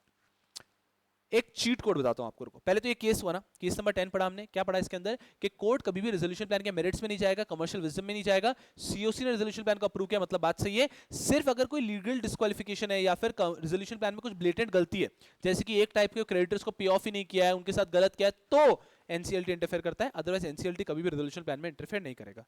सुनना, आपके सिलेबस में ऐसे कुछ केसेस होंगे जिसके अंदर ऐसा आएगा कि ये सीओसी है, ये एनसीएलटी है। सीओसी ने एक रेजोल्यूशन प्लान अप्रूव कर दिया है, क्या एनसीएलटी इंटरफेयर कर सकता है क्या? ऐसे आपके केस सिलेबस में केसेस आ सकते हैं, एग्जाम में केसेस आ सकते हैं। मैं आपको एक्चुअलिटी बताता हूं, प्रैक्टिकलिटी क्या होता है। प्रैक्टिकली क्या होता है? प्रैक्टिकली क्या होता है समझना, कि जनरली जो प्लान सीओसी ने अप्रूव कर दिया उस प्लान को एनसीएलटी भी अप्रूव करता है, ज्यादा दिमाग लगाए बिना। 99% केस में जो प्लान सीओसी ने अप्रूव कर दिया उस प्लान को बिना ज्यादा दिमाग लगाए एनसीएलटी भी अप्रूव कर देता है। किस केस में एनसीएलटी रिजेक्ट करता है? सुनना, मैं कह रहा हूं ना 99% में अप्रूव कर देता है, तो 1% में तो रिजेक्ट करता है। 1% में सिर्फ एक ही ग्राउंड पे रिजेक्ट करता है, अगर कोई प्रोसीजरल फ्लॉ है। फ्लॉ समझते हैं ना, प्रोसीजरल मिस्टेक हुई है। अगर वो जो रेजोल्यूशन प्लान है उसके अंदर कुछ गलती है, कोई लीगल मिस्टेक है, कोई प्रोसीजरल मिस्टेक है, मतलब अगर वो resolution plan does not comply with the conditions given under the law, तो ही एनसीएलटी उसको रिजेक्ट करता है, अदरवाइज एनसीएलटी उसको रिजेक्ट नहीं करता है। ये प्रैक्टिकली बात हो गई। अब मैं एक चीट कोड बताता हूं एग्जाम के लिए। आपके एग्जाम लेवल पे जितने केस लॉज आपके सिलेबस में दिए ना, उसमें हमेशा यही कहा गया है कि the court will not interfere. सारे केसेस आपके ऐसे ही हैं जिसमें कोर्ट इंटरफेयर नहीं करता है। तो आपको अगर कभी भी एग्जाम में क्वेश्चन आ जाता है ना कि कोर्ट इंटरफेयर करेगा या नहीं करेगा, तो आपको ध्यान रखना है, एट द एंड समरी तो ये रखनी कि कोर्ट इंटरफेयर नहीं करेगा, बट आपको ग्राउंड समझना है क्यों इंटरफेयर नहीं कर रहा है। बाकी मोस्टली यही होगा कि अगर सीओसी ने कोई रेजोल्यूशन प्लान को अप्रूवल दिया है तो वो सीओसी ने अपने कमर्शियल विजन पे दिया है। एनसीएलटी और any court has no right to interfere in that commercial wisdom. जो रेजोल्यूशन प्लान सीओसी ने अप्रूव करता है वही अप्रूव होगा। एनसीएलटी सिर्फ तब इंटरफेयर कर सकती है if there is any procedural flaw, अगर लगता है कि कुछ गलत हुआ है, आपका जो रेजोल्यूशन प्लान है वो लॉ से कंप्लाई नहीं करता है, किसी क्रेडिटर के साथ आपने अनफेयर ट्रीटमेंट किया है, सिर्फ उन केसेस के अंदर एनसीएलटी इंटरफेयर करता है, otherwise NCLT has no right to interfere. चलिए, आई थिंक केस नंबर 10 को थोड़ा ज्यादा खींच लिया। बाग इस केस के अंदर इतनी सी बात की गई है कि एक बार अगर एक रेजोल्यूशन प्लान को अप्रूव कर दिया है तो जो दूसरे रेजोल्यूशन एप्लीकेंट थे वो जा रहे हैं कोर्ट के पास कि वो अच्छा नहीं, वो अच्छा नहीं, वो अच्छा नहीं, तो क्या कोर्ट इंटरफेयर कर सकता है क्या? The answer is court can not interfere. Court simply can not interfere. Court simply interfere कर ही नहीं सकता। कोर्ट इंटरफेयर कर ही नहीं सकता। सिंपल है बेटा जी। चलो ये बहुत प्यारे से केस है, इंसॉल्वेंसी होगा। Case number 11, Sandeep Khaitan versus ISVM Plywood Industries Limited. बहुत अच्छा केस है, सुप्रीम कोर्ट तक गया है केस भी। सुनना क्या हुआ यहां पे एकदम मस्ती से। एक कंपनी है, ठीक है, उसके अगेंस्ट कुछ एफआईआर हुई, उसके तहत उनके अकाउंट्स फ्रीज हो गए। क्रोनोलॉजी समझना भाइयों बहुत जरूरी है। एक कंपनी के अगेंस्ट एफआईआर हुई, उनके अकाउंट्स फ्रीज हो गए, उनके असेट्स फ्रीज हो गए, उनके असेट्स पूरे के पूरे फ्रीज हो गए। अब वो अपने कोई भी असेट्स को बेच नहीं पा रहे हैं, अपने बैंक अकाउंट को यूज नहीं कर पा रहे हैं। Accounts and assets were freezed. Accounts और असेट्स फ्रीज हो गए। सुनना सुनना, अब क्या करें क्या करें क्या करें? सुना, ये जो कंपनी है, ये कंपनी ने एक एप्लीकेशन दी हाई कोर्ट के पास कि हे हाई कोर्ट, प्लीज हमारे अकाउंट जो फ्रीज हुए हैं उनको हटा दो, हमें बहुत इनकन्वीनियंस हो रहा है, प्लीज ये जो अकाउंट्स फ्रीज हुए हैं उनको हटा दो। हाई कोर्ट के अभी तक पावर थी कि हाँ यार देखते हैं, हम इंटरफेयर करते हैं। लेकिन मीनवाइल इसी बीच क्या हुई, इन्होंने एप्लीकेशन दी हाई कोर्ट में, हाई कोर्ट में केस पेंडिंग है, तभी इस कंपनी के अगेंस्ट सीआईआरपी भी स्टार्ट हो गया। समझना क्रोनोलॉजी क्या है। अभी तक किसी और दुनिया में झगड़े चल रहे थे, एफआईआर हुई थी, अकाउंट्स फ्रीज हुए थे, और अभी उन्होंने हाईकोर्ट में अपील की कि प्लीज अकाउंट्स फ्रीज हटाओ। मीनवाइल उस कंपनी के अगेंस्ट सीआईआरपी स्टार्ट हो गई। तो अभी इस कंपनी के अगेंस्ट क्या क्या चल रहा है? इधर तो सीआईआरपी चालू हो गई है पूरा, सीआईआरपी के अंदर एनसीएलटी ने एप्लीकेशन एक्सेप्ट कर ली, सीआईआरपी स्टार्टेड, और इधर हाईकोर्ट में अपील चल रही है कि हमारे अकाउंट्स अनफ्रीज कराओ। और पता है क्या हो गया? हाईकोर्ट ने ऑर्डर दे दिया कि भैया इनके अकाउंट्स को अनफ्रीज करो, इनके अकाउंट्स को अनफ्रीज करो। और यहां पे तहलका मच गया। आपको समझ में आ रहा है तहलका क्यों मचा? बेटा जी आपको समझ में आ रहा है कि यहां पे तहलका क्यों मचा? क्योंकि एक बार जब सीआरपी स्टार्ट हो गया तो फिर भी मॉरेटोरियम हो जाता है और वैसे आपके अकाउंट्स फ्रीज हो जाते हैं। सीआरपी स्टार्ट होने के बाद तो मॉरेटोरियम हो जाता है, आपके अकाउंट्स फ्रीज हो जाते हैं। अगर सीआरपी स्टार्ट नहीं हुई होती, उसके पहले हाई कोर्ट ने ऑर्डर दिया होता कि अकाउंट्स को अनफ्रीज करो, बात समझ में आती है? बिकॉज नॉर्मल एफआईआर के थ्रू फ्रीज हुए ना, एफआईआर के कारण फ्रीज हुए थे तो उनको अनफ्रीज कर सकता था हाई कोर्ट। अभी क्या हुआ है भाई, एफआईआर के कारण तो फ्रीज हुए होंगे लेकिन उसके बाद में तो सीआरपी स्टार्ट हो गई है। सीआरपी के दौरान आप वैसे भी अपने किसी एसेट्स को बेच नहीं सकते, लेकिन इस बीच हाई कोर्ट का ऑर्डर आ गया, सीआरपी चलते रहे कि नहीं नहीं अनफ्रीज कर दो अकाउंट्स। अब क्या करेंगे, ये हुआ झगड़ा और ये झगड़ा गया सुप्रीम कोर्ट तक। I hope you understanding the issue, the gravity of the situation. Supreme Court बोला no no no no no, High court can not exercise the power under 482 of CrPC. 482 of CrPC क्या कहता है कि अगर कभी भी किसी व्यक्ति के पास में कोई भी और रिसोर्ट नहीं है तो वो हाई कोर्ट के पास जा सकता है अंडर 482, कि हमारे साथ बहुत गलत हो रहा है। यहां पर सुप्रीम कोर्ट बोला कि नहीं नहीं नहीं नहीं, High court can not order to unfreeze the accounts when a CIRP is ongoing. I will repeat, Supreme court ने बोला High court can not order to unfreeze the assets और accounts when CIRP is ongoing. अगर CIRP चालू नहीं हुई होती तो high Court का जो पावर था वो करे, लेकिन सीआईआरपी का मॉरेटोरियम चल रहा है और इस बीच हाई कोर्ट ने कह दिया कि अकाउंट्स को अनफ्रीज करो, तो कंपनी अपने एसेट्स को बेच पाएगी ना under the order of high court, whereas IBC का मॉरेटोरियम चल रहा है तो एसेट्स को नहीं बेच पाएंगे। तो क्या कहा सुप्रीम कोर्ट ने केयरफुली, सुप्रीम कोर्ट ने कहा कि अगर सीआईआरपी स्टार्ट नहीं होती तो बात अलग होती, बट अगर एक बार सीआईआरपी स्टार्ट हो गई है उसके बाद में कोई भी व्यक्ति हाई कोर्ट का एप्लीकेशन नहीं दे सकता है under 482 of CIRP for unfreezing the accounts. एक बार सीआईआरपी स्टार्ट हो गई है उसके बाद हाई कोर्ट का सब एप्लीकेशन नहीं दे सकते for unfreezing of your accounts. और यहां पे हाई कोर्ट ने जो अनफ्रीजिंग का ऑर्डर दिया है that is not applicable on the company can not sell their assets.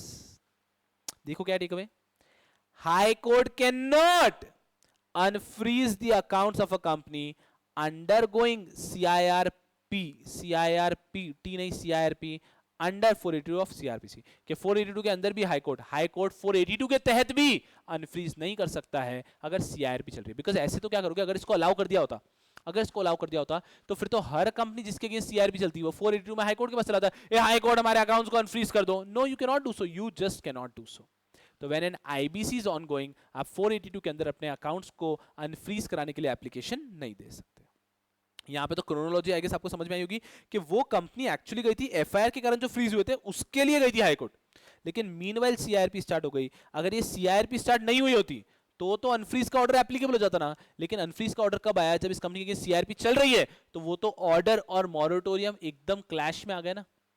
इस कारण से ये ऑर्डर पास किया सुप्रीम कोर्ट में कि नहीं नहीं नहीं, कि जब सीआईआरपी चल रही है तब आप हाई कोर्ट के पास नहीं जा सकते, हाई कोर्ट ऑर्डर नहीं दे सकता फॉर अनफ्रीजिंग ऑफ अकाउंट्स। चलो, मुझे बिल्कुल उम्मीद है, आशा है आपसे कि आपको अच्छे समझ में आ रहा है, ठीक है। इसके बाद में आता है 12, देखो इंसॉल्वेंसी लॉ के, सिर्फ इंसॉल्वेंसी लॉ का लास्ट केस है, उसके बाद में कंपटीशन, कंपटीशन तो लड्डू है। कंपटीशन में आपको बता रहा हूं ना, कंपटीशन लॉ के केसेस का स्टूडेंट को भी डर होना ही नहीं चाहिए। आपको सबसे ज्यादा डर किसका रहना चाहिए, कंपनी लॉ, इंसॉल्वेंसी लॉ, इन दोनों को बहुत केयरफुली करके जाओ और इनके इंटरप्रिटेशन गवर्नेंस भी पढ़ लो। बाकी कैसा है, ये सिक्योरिटीज लॉ बोलो या कंपटीशन बोलो, इसमें टेंशन नहीं है। सिक्योरिटीज लॉ के आधे केसेस में तो क्या है कि ये इन्होंने वायलेशन किया, पेनल्टी ठोको ठोको पेनल्टी। और कंपटीशन लॉ में आधे केसेस क्या है, डोमिनेंस को अब्यूज किया, पहले देखो डोमिनेंस है कि नहीं, डोमिनेंस नहीं है तो एप्लीकेशन यही रिजेक्ट हो गई, पहला। दूसरी चीज, कंपटीशन कमीशन ऑफ इंडिया के पास तो अथॉरिटी ही नहीं है, रिजेक्ट। तो आधे केसेस तो इसी ग्राउंड पे रिजेक्ट कर देती है कि जब डोमिनेंस है ही नहीं तो अब्यूज कैसा, बस। तो ऐसा है कि कंपटीशन का आपको टेंशन लेने की जरूरत नहीं है और आपको सिक्योरिटी लॉ का टेंशन नहीं लेना है, आपको टेंशन लेना होता है कंपनी लॉ का, इंसॉल्वेंसी का, उसका भी टेंशन नहीं है बट उसको ज्यादा बेहतर तरीके से पढ़ना होता है। So the last case of insolvency law in front of you guys, चलिए सुनना सुनना सुनना, ये बच्चा केस है Skilltech Services Private Limited versus registrar NCLT under Delhi. Delhi मतलब दिल्ली हाई कोर्ट का केस है। केस नंबर 12, क्या हुआ यहाँ पे एक व्यक्ति ने एप्लीकेशन दी एनसीएलटी के पास। तो प्रोसीजर क्या रहता है, रजिस्ट्रार रहता है एनसीएलटी का, एक व्यक्ति जो भी एक अथॉरिटी जो काम करता है, हम उसको एप्लीकेशन देते हैं, वो एप्लीकेशन एनसीएलटी के सामने रखता है, समझ रहे हो। तो ये सिर्फ मेयर फॉर्मेलिटी है। एक व्यक्ति गया, उसने रजिस्ट्रार को एप्लीकेशन दी कि एनसीएलटी के पास दे दो, हमारा ये सीआरपी स्टार्ट करना है, ठीक है। तो एक व्यक्ति ने एप्लीकेशन दी कि सीआरपी स्टार्ट करना है। रजिस्ट्रार क्या बोलता है, अरे एनसीएलटी को क्या देना, ये तो मैं ही रिजेक्ट करता हूं। अरे मिनिमम जो डिफॉल्ट का अमाउंट है ना वो 1 लाख से बढ़ के 1 करोड़ हो चुका है, आपका डिफॉल्ट अमाउंट 1 करोड़ से बताए, आपकी एप्लीकेशन एनसीएलटी एक्सेप्ट ही नहीं करेगी, अरे रहने दो। आप बोल रहे हो कि सुन भाई एनसीएलटी एक्सेप्ट नहीं करके चलेगा, आप एनसीएलटी के पास दे दो, देख लेंगे एनसीएलटी को रिजेक्ट करना, और रिजेक्ट कर देगी रजिस्ट्रार। अरे मैं बोल रहा हूं वो एक्सेप्ट नहीं करने वाली है, अरे पूछ के कोई फायदा ही नहीं है, अरे जाओ रिजेक्ट रिजेक्ट, अरे reject. Registrar of a particular NCLT what he did, registrar मतलब आरओसी मत समझना है इसको, ठीक है ना, ये एक रजिस्ट्रार एक अथॉरिटी होता है जो आपके केसेस आप रजिस्ट्रार को देते हो, प्रोसीजरली वो एनसीएलटी के सामने रखता है। यहां पे रजिस्ट्रार ने क्या किया, रजिस्ट्रार ने एक एप्लीकेशन को रिजेक्ट कर दिया ऑन अ ग्राउंड के नहीं आपका डिफॉल्ट का अमाउंट 1 लाख के से ज्यादा है, बल्कि 1 लाख के आसपास है, और अब डिफॉल्ट का अमाउंट बढ़ के 1 करोड़ हो चुका है, तो आपका डिफॉल्ट 1 करोड़ से कम है तो आप एप्लीकेशन नहीं दे सकते।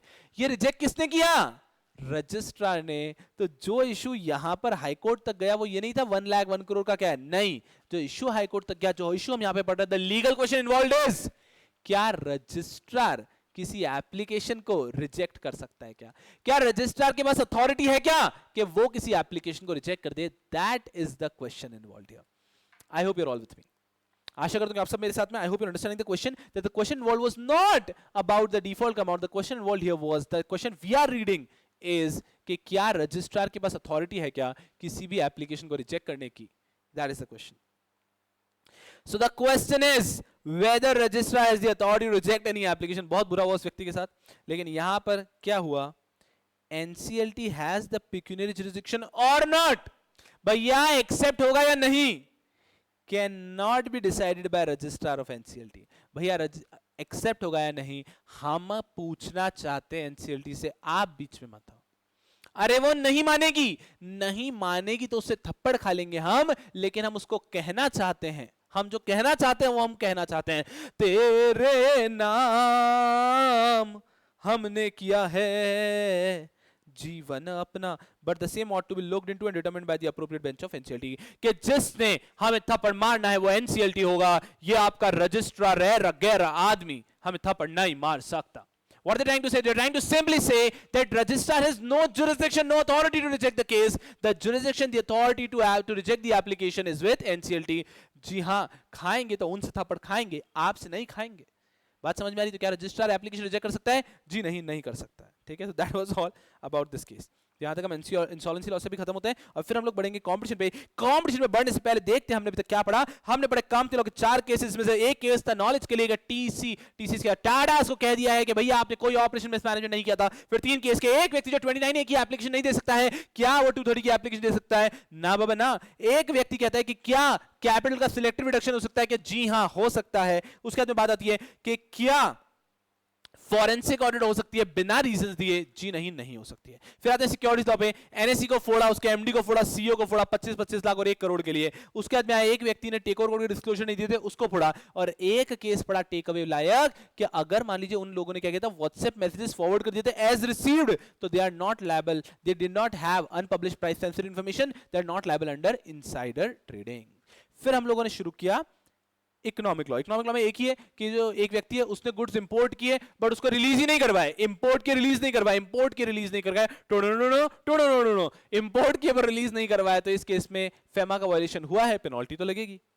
नेक्स्ट फिर आए इंसॉल्वेंसी लॉ के 4 केसेस। पहला केस, क्या फाइनेंशियल डेटर हूं क्या मैं अगर मेरे लोन में इंटरेस्ट कंपोनेंट नहीं है? क्या फाइनेंशियल क्रेडिटर हूं क्या मैं अगर मेरे लोन कंपोनेंट में इंटरेस्ट नहीं है? अगर मेरे लोन में इंटरेस्ट कंपोनेंट नहीं है, जी हां, फिर मैं फाइनेंशियल क्रेडिटर रहूंगा। फिर आया आपका कि यार एक सीओसी ने एक फाइनेंशियल प्लान है जो रेजोल्यूशन प्लान को एक्सेप्ट कर लिया है और इससे दूसरे रेजोल्यूशन एप्लीकेंट्स को परेशानी हो रही है, तो गए कोर्ट में, कोर्ट बोला सुनो सुनो सुनो, गप बसा, It is the commercial wisdom of COC. It is the commercial wisdom of COC to decide कि उन्हें कौन सा रेजोल्यूशन प्लान एक्सेप्ट करना है। Court will not interfere in this up till they have complied with all the laws. किसी भी creditors के साथ में, क्रेडिटर के साथ में अनरीजनेबल ट्रीटमेंट नहीं हुआ है तो फिर उस केस में कोर्ट इंटरफेयर नहीं करेगा। फिर हमने पढ़ा कि भैया high court unfreezing of accounts का ऑर्डर पास कर सकता है कि जब सीआरपी चल रही है तो सीआरपी बोल रहा है फ्रीज स्टैच्यू, वो आ रहा है अनफ्रीज, ऐसा हाई कोर्ट कर सकता है क्या? नहीं कर सकता। और लास्ट केस जो हमने पढ़ा कि यार एनसीएलटी के पास पेक्यूलियरी जुरिसडिक्शन है नहीं है, ये रजिस्ट्रार ने बाहर से रवाना कर दिया, तुमसे, अरे तुमसे कहां बात करेगा कोई, ये तुम जाओ रे। हमने कहा नहीं भैया जी नहीं, थप्पड़ खाएंगे तो एनसीएलटी से खाएंगे, रजिस्ट्रार का थप्पड़ नहीं खाएंगे। तो कोई भी एप्लीकेशन रिजेक्ट करने का राइट सिर्फ एनसीएलटी का होता है, रजिस्ट्रार उसको रिजेक्ट नहीं कर सकता। यहां तक हम आ चुके हैं और मैं आशा करता हूं कि क्लास में बैठे हुए हर बालक को केस नंबर 12 तक सब कुछ कंठस्थ है और वही उद्देश्य इस क्लास का भी इसके बाद में जब हम आगे बढ़ेंगे, अब सिर्फ ये कुछ केसेस बचे, 18 तक जाना है, और उसमें कॉम्पिटिशन लॉ के केसेस तो एकदम लड्डू होते हैं, you don't have to worry about competition law, और लास्ट में एक केस हम पढ़ेंगे, you will not even realise and the session will be over. चलो, give me a minute, give me a minute यारो, गिव मी अ मिनट।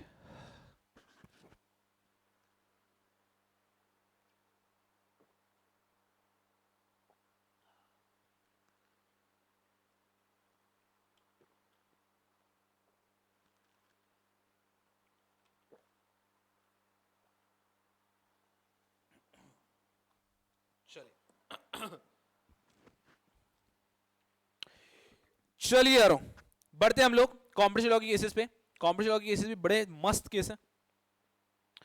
कैसा है, ICS बड़ा प्रेशर में रहता है कि कुछ लेटेस्ट केसेस ढूंढ के ऐड करने, तो वो जबरदस्ती कुछ केसेस को ऐड करता है। कोई बहुत हैवी केसेस नहीं, एकदम मस्ती में आ जाओ। पहला केस है मेरू ट्रेवल्स वर्सेस उबर। क्लास में बैठा हुआ हर एक बच्चा उबर तो जानता ही होगा, हो सकता है कुछ बच्चों को मेरू नहीं बताओ, तो मेरू भी एक कैब सर्विस है लाइक उबर, कोई परेशानी की बात नहीं है। और एक और बात बताता हूं, मेरू भी ऑल ओवर वर्ल्ड है, मेरू भारत में उबर के भी पहले आई है, ये बहुत खास बात है। मैं अगर इस केस के साथ मेरू आई थी इंडिया में 2007 में और उबर आई 2013 में, लेकिन सुनना हुआ क्या, उबर हैज सुपर डीप पॉकेट्स, ठीक है ना। तो उबर जब भारत में आई, उबर को उथल पुथल कर देना था भारत का मार्केट, तो उबर ने क्या किया, बहुत बड़े लेवल पे डिस्काउंट्स देना शुरू किया, बहुत बड़े लेवल पे डिस्काउंट देना शुरू किया, जैसे कि फर्स्ट राइड फ्री। उसके बाद में भी आपको मतलब ऑटो रिक्शा से भी सस्ता पड़ता था उबर। तो उबर को क्या था, पहले लोगों को उबर की आदत डलानी थी। तो उबर का उद्देश्य क्या था कि पहले लोगों को उबर की आदत लग जाए, आदत लग जाए फिर तो वो चली जाता ना। भारत में क्या है यारों कि किसी भी चीज की लत लगानी चाहिए, एक बार लत लग गई फिर भाई साहब गरीब आदमी 15,000 में से 10,000 रुपए जो है ना वो ट्रैवल पे घुमाएगा, खर्च करेगा। पहले उसको आदत लगा दो, पहले उसको आदत लगा दो। तो किसी भी चीज की आदत लगाना जरूरी है कि भाई साहब कोई भी व्यक्ति की आप उसको दिखाओ daily iPhone iPhone iPhone iPhone iPhone iPhone iPhone, व्यक्ति ईएमआई कर करके अरे आईफोन तो मुझे चाहिए, लेगा। तो what I am trying to tell you is कि यहां पर क्या है, किसी भी चीज की आदत दिलाना बहुत जरूरी होता है। एक बार लोगों को आदत डल गई, उसके बाद में people themselves are buying things up in India. तो उबेर ने क्या किया, आते ही बहुत सस्ते में दिया, इसके अगेंस्ट मेरू गया है कोर्ट में। मेरू को का कहना है कि उबेर जो है ना अपनी डोमिनेंट पोजीशन का मिसयूज करके एक्सट्रीम डिस्काउंट दे रहा है, बैड प्रैक्टिसेस यूज कर रहा है, this is not fair. Market में दूसरे लोगों को एंट्री नहीं होने दे रहा है, this is not fair. Meru ने कहा Uber is abusing its dominant position. Competition law का सिंपल सवाल सीसीआई ने पहले पूछा, पहले हमें देखना होगा कि क्या उबेर डोमिनेटिंग पोजीशन पे है क्या, क्या वो डोमिनेंट पोजीशन पे है क्या। तो जब भारत का कैब मार्केट देखा गया तो भारत में उबेर, मेरू, ओला ये तो बड़े प्लेयर्स ही हैं, इसके अलावा भी छोटे छोटे बहुत सारे प्लेयर्स हैं इन रेडियो टैक्सी मार्केट। तो कहने का मतलब ये था कि यार उबेर किसी भी हालत में डोमिनेंट पोजीशन पे नहीं है। अगर कोई व्यक्ति डोमिनेंट पोजीशन पे ही नहीं है तो अब्यूज ऑफ डोमिनेंस की बात नहीं आती है और केस खत्म हो गया। It is as easy as that. तो कॉम्पिटिशन लॉ में लाइफ क्यों आसान रहती है, आपको बस कॉम्पिटिशन लॉ का फेयर आइडिया होना चाहिए। जब भी मैं रेगुलर बैच में कॉम्पिटिशन लॉ पढ़ाता हूं उसके पहले मैं कुछ सेक्शंस पढ़ाता हूं। अगर आपको कॉम्पिटिशन लॉ के वो सेक्शंस अच्छे से पता है तो कॉम्पिटिशन लॉ के सारे केसेस आपके लिए केकवाक हो जाएंगे, because it's as easy as that कि सबसे पहले हर एक चीज में देखना है सीसीआई के पास अथॉरिटी है कि नहीं है, ठीक है आधे केसेस यहां पे उठ जाएंगे। फिर अब्यूज ऑफ डोमिनेंट पोजीशन, ये डोमिनेंट पोजीशन में भी है नहीं है, अगर डोमिनेंट पोजीशन पे नहीं है तो अब्यूज की बात ही नहीं आती है। तो यहां पर ऐसे ही हुआ, मेरू ने कहा कि Uber is abusing the dominant position, but CCI held that Uber dominant position में ही नहीं है, तो अब्यूज की बात ही नहीं आती है। यहां पे क्या हो रहा है, Uber does not have any dominant position and hence there is cannot be any abuse of dominant position. बोलो तारा रारा।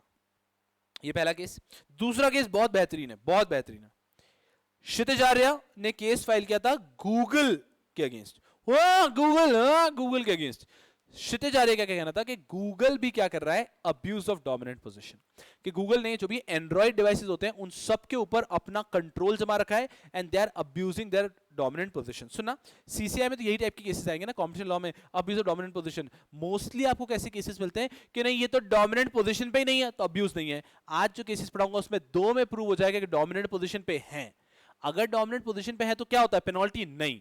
अगर कोई एंटिटी प्रूव हो जाता है डोमिनेंट पोजीशन पे है तो सीसीआई बोलता है फिर इन्वेस्टिगेशन करो, पेनल्टी नहीं, इन्वेस्टिगेशन करो। फिर इन्वेस्टिगेशन में आता है कि इन्होंने अब्यूज किया है तो पेनल्टी आती है। तो आज ऐसे 2 केसेस पढ़ाऊंगा जिसमें पता ऐसा कहेंगे कि डोमिनेंट पोजीशन पे है और फिर इन्वेस्टिगेशन ऑर्डर हुई थी।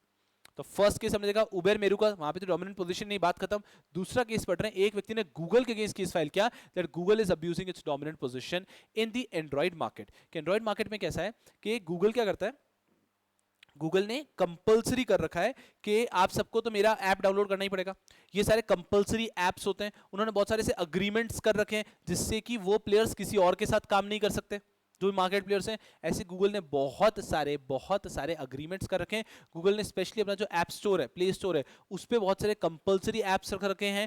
गूगल ने मोबाइल फोन कंपनीज के साथ में, जो टेलीविजन कंपनीज है, उनके साथ में डील कर रखी है कि ये ऐप्स कंपलसरीली आपको देने ही है, and if they violated up then Google will not be working with them. और इस प्रकार के बहुत सारे अग्रीमेंट्स थे। तो इसको लेके क्षितिज आर्या पहुंचे हैं सीसीआई के पास कि Google is abusing their dominant position. सबसे पहला सवाल जो सीसीआई को देखना था, क्या गूगल डोमिनेंट पोजीशन में है क्या? एक सवाल मैं आपसे पूछता हूं सिंपल भाषा में, क्या आप गूगल के बिना जी सकते हो क्या? भैया जी क्या सकते हो, आप विचार भी नहीं कर सकते अपना जीवन विदाउट गूगल। आज हमें कहीं जाना है, गूगल मैप के भरोसे हम जाते हैं। आज हमें कुछ वीडियो देखना है, यूट्यूब के भरोसे हम वीडियो देखते हैं। Everything around us, all the services. अरे इंटरनेट का मतलब आधी जनता के लिए गूगल है। तो गूगल के डोमिनेंट पोजीशन में है या नहीं है, इसको तो क्वेश्चन ही नहीं है। Google is certainly in dominant position. इस रेलेवेंट मार्केट का डिस्कशन हुआ तो सीसीआई ने कहा कि गूगल के पास ये एंड्रॉइड के अंदर भी डोमिनेंट पोजीशन है। स्मार्टफोन्स और टेलीविजन, इन दोनों, स्मार्ट टीवी और स्मार्टफोन्स, इन दोनों में डोमिनेंट पोजीशन है। क्योंकि सब लोग, आप देख लो ना, जो भी एंड्रॉइड है सब गूगल के ही तो बेस पे काम करते हैं, गूगल के जो सॉफ्टवेयर पे काम करते हैं। तो उन्होंने कहा गूगल के पास क्या डोमिनेंट पोजीशन है? हाँ है। तो it was clearly established that Google has dominant position. तो फिर क्या हुआ? पेनल्टी नहीं, मैंने क्या बताया, पेनल्टी नहीं करते, क्या करते हैं? Investigation is ordered. So see, investigation ordered on Google. So यहां पर सीसीआई को लगा कि prima facie Google is in dominant position and कुछ तो अब्यूज है, so investigation has been ordered. So this is a very nice case wherein dominant position prove हुई है। सीसीआई के मेजॉरिटी केसेस में क्या होता है, डोमिनेंट पोजीशन ही नहीं है तो अब्यूज की बात नहीं होती है। आज जैसे दो केसेस पढ़ाऊंगा जहां पे डोमिनेंट पोजीशन प्रूव होगी। पहला हो गया गूगल, गूगल की डोमिनेंट पोजीशन है और उनके अगेंस्ट इन्वेस्टिगेशन ऑर्डर की गई। Next, Directorate general Ordnance Services versus Sankeshwar Synthetics Private Limited. ठीक है, यहां भी अच्छा टाइम पास है। क्या हुआ समझना, एक एनडीडी है, उसने बिड्स इनवाइट किए कि आओ बिड करें। सुनो शांति से, उन्होंने बिड्स इनवाइट किए। रात को कभी कभी ऐसा हो जाता हूं मैं, ठीक है, इधर आओ ध्यान दो। आओ बिड करें, तो उन्होंने बिड्स इनवाइट किए, बहुत सारे लोगों ने बिड्स दिए, बिड्स आ गए कंपनी के पास। अब जब कंपनी सारे बिड्स देख रही थी, उनमें से दो बिड्स थे, वो ये तो सिमिलर हैं, इन्होंने बिड रिगिंग किया है और कंपनी ने उन दोनों के अगेंस्ट एप्लीकेशन फाइल कर दी कि उन्होंने बिड रिगिंग किया, उन्होंने बिड रिगिंग किया, उन्होंने बिड रिगिंग किया है। सीसीआई ने उनको फोड़ने की कोशिश की, ए बिड रिगिंग किया क्या? बोले कौन, ये कौन कौन कैसे बिड रिगिंग, आपको किसने बोला कि बिड रिगिंग किया, हमारे कौन से टेलीफोनिक कन्वर्सेशन मिले, कौन से ईमेल्स मिले? तो सीसीआई उसके पास गया, ये तूने बोला ना इन्होंने बिड रिगिंग किया है, किस ग्राउंड पे? कंपनी बोली दोनों के बिड सेम थे। सीसीआई ने उसको बोला ए थोड़ा पास में आना, पास में आने का, और सट करके एक थप्पड़ दिया। सीसीआई बोला कि भैया जी, simply if there are two matching identical similar bids, this does not prove that there is bid rigging, there has to be some additional evidences. I'll repeat, बहुत ही सिंपल केस है, बहुत ही प्यारा केस है कि किसी भी बिड में दो लोगों ने अगर सेम बिड किया है, किसी भी केस में अगर दो लोगों ने सेम बिड किया है, this does not mean कि यहाँ पे बिड रिगिंग है, there has to be some additional cases. तो इस केस के अंदर भी दो लोगों ने सेम बिड किया, does not mean कि बिड रिगिंग है, additional evidences पाहिजे म्हणजे पाहिजे। Case dismissed, mere similar bids does not amount to bid rigging, some other additional evidences are required। चाहिए भैया additional evidence, ऐसे तो भैया हर कोई व्यक्ति बिड रिगिंग कर रहा है ना, सिमिलर बिड तो हो ही सकती है, तो merely similar bid does not prove bid rigging, कुछ और एविडेंसेस होने चाहिए। और ये आ गया एक प्यारे केस पे, सुना सुना सुना सुना, ठीक है, इजी चल रहा है एकदम कंपटीशन लॉ। सिर्फ इसके बाद में एक और कंपटीशन लॉ का केस है, ये 16 और उसके बाद में 17, बस कंपटीशन लॉ है। लास्ट में एक केस आता है आपका इंटरप्रिटेशन का और खेल खत्म हो जाता है। कंपटीशन के दो केसेस पे ध्यान दो अभी तो आप, ये अच्छा केस है, सुना। तो confederation of professional baseball softball clubs versus amateur Baseball federation of India. यहां पे क्या होता सुनना। तो ये जो कन्फेडरेशन है ना, इसने ये जो amateur Baseball federation of India है ना, इसके अगेंस्ट केस फाइल किया था कि ये जो फेडरेशन है ये अपने डोमिनेंट पोजीशन का मिसयूज कर रही है। ये क्या कहती है कि हमारे जो प्लेयर्स है ना, ये प्लेयर्स जो है ना वो कोई भी मतलब कोई भी और टूर्नामेंट नहीं खेलेंगे, स्टेट लेवल गेम नहीं खेलेंगे। अगर किसी ने भी इनको अलाउ कर दिया खेलने के लिए तो फिर उसके अंदर हम उनके ऊपर पेनल्टी लगा देंगे, उनके साथ कोई गेम नहीं होगा। तो इन्होंने बहुत सारी पेनल्टीज लगा दी और बहुत सारे रेस्ट्रिक्शंस लगा दिए। इन्होंने प्लेयर्स के दूसरे गेम्स, दूसरे टूर्नामेंट्स खेलने पे बहुत सारे रेस्ट्रिक्शन लगा दिए एंड इसलिए केस गया सीसीआई के पास। अब्यूज ऑफ डोमिनेंट पोजीशन का केस है। सबसे पहली बात ये आती है कि क्या ये डोमिनेंट पोजीशन पे है क्या। तो जैसे कि मैंने आपको बताया था कि आज 2 केसेस पढ़ाऊंगा जहां पे डोमिनेंट पोजीशन बोला है सीसीआई ने। एक हो गया गूगल। गूगल आपको याद रह जाएगा बिकॉज़ गूगल हमें पता है वो डोमिनेंट पोजीशन पे। ये आपको याद देने का ध्यान रखना है कि ये भी डोमिनेंट पोजीशन पे है, ऐसा सीसीआई ने बोला। That amateur Baseball federation of India, this entity is a huge entity in India and it has dominant position in the relevant market. उनकी जो एंटिटी है, इनका जो काम है, ये सिर्फ अकेली एंटिटी जितने बड़े पैमाने पे करती है। इनके ओलंपिक्स के साथ में एसोसिएशन है, इंडियन गवर्नमेंट के साथ में एसोसिएशन है। अगर किसी भी प्लेयर को काम करना तो इनके साथ ही करना होता है, तो इनकी डोमिनेंट पोजीशन है। सीसीआई ने एनालाइज किया और सीसीआई ने पहला स्टेप 1 क्लियर किया, हेल्ड किया that they have dominant position. अब बात होगी डोमिनेंट पोजीशन है तो आगे क्या, क्या पेनल्टी ठोकते हैं क्या? नहीं, डोमिनेंट पोजीशन होना is not wrong, dominant position का मिसयूज करना इज रॉन्ग। तो यहां पे सीसीआई को लगा कि हाँ प्राइमा फेसी कुछ तो गलत हुआ है, तो CCI ordered what, investigation in the same fashion. तो 2 केसेस हमने पढ़ लिए, गूगल वाला और एक एमेच्योर फेडरेशन वाला, जहां पे इन्होंने अपनी डोमिनेंट पोजीशन का शायद मिसयूज किया है, इसलिए सीसीआई ने इन्वेस्टिगेशन ऑर्डर किया है। You have to remember the 2 cases because इन दोनों केसेस में क्या कहा है, इनके पास डोमिनेंट पोजीशन है। रेयरली सीसीआई ऐसा बोलती है डोमिनेंट पोजीशन है, मेजरली सीसीआई क्या ये उबेर जैसी फोड़ देती है, कोई डोमिनेंट पोजीशन नहीं है, निकलो यहां से, कोई डोमिनेंट पोजीशन नहीं है, because majority market in India are perfect market ना, तो डोमिनेंट पोजीशन नहीं है। लेकिन कुछ एक्सेप्शनल केसेस में आती है, तो आज 2 केसेस में डोमिनेंट पोजीशन आई है and CCI has ordered investigation. दिमाग में याद रखना है, गूगल एंड दिस फेडरेशन। चलो, ABFI is in dominant position and restricting player from participating in the tournaments organized by unrecognized bodies is abuse of dominance, hence investigation ordered. चलो, इसके बाद में एक लास्ट केस आता है आपके सामने, Sameer Agarwal versus CCI and others, Supreme Court का केस है, ये भी अच्छा केस है। This case also relates to this Uber Ola only. चलो, क्या केस था ये? तो समीर अग्रवाल साहब का कहना था कि जो उबेर ओला वगैरह ना, ये बहुत गलत काम करते हैं, ये बहुत गलत लोग हैं, बहुत गलत लोग हैं। अरे पीछे तो देखो, पीछे देखो, अरे पीछे तो देखो, पीछे तो देखो, 10 रुपए थे तुरतुर है, इधर आओ, ध्यान दो पढ़ाई लिखाई पे। समीर अग्रवाल साहब का कहना था कि ओला उबर जो है ना बहुत ही गलत काम करते हैं, बहुत ही गलत काम करते हैं। क्या बोले? ओला उबर अपनी पोजीशन का मिसयूज करते हैं। ओला उबर अपनी पोजीशन का मिसयूज करते हैं। किस तरह से ओला उबर अपनी पोजीशन का मिसयूज करते हैं? सुनना अच्छे से, एकदम सिंपल।